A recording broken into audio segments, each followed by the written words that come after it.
My dear friends, of the four gospel narratives, only the Gospel of John does not mention the account of the Last Supper.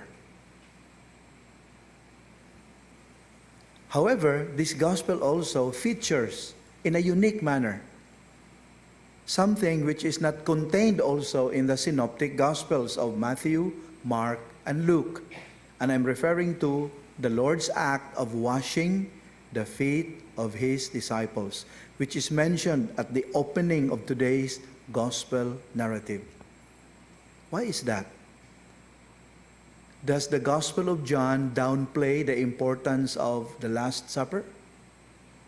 Bible scholars tell us no. As a matter of fact, the Gospel of John contains the profound bread of life discourse, which later would become one of the biblical foundations of the sacrament of the Holy Eucharist.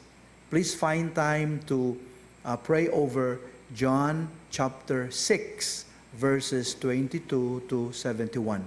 John 6, 22 to 71. Now, why did the Gospel of John does not include the Last Supper? Certain Bible scholars tell us that John the Evangelist tried to emphasize something which was not yet stable, not yet well emphasized. And what's that?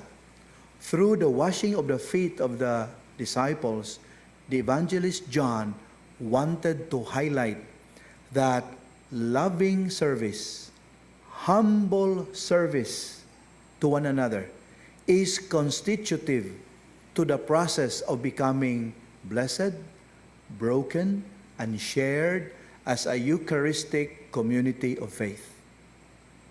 To put that simply, the more we receive the Lord in the Holy Eucharist, the more service-oriented we should be. The more Eucharistic we are, the more Christ-like we should be, imitating our Master who chose to wash the feet of his disciples, to serve rather than being served. Now, in this regard, my dear friends, the saint of the day gives us a very good example. I'm referring to San Isidro Labrador. We all know that he and his wife lived in poverty, yet both of them were very generous to those in need.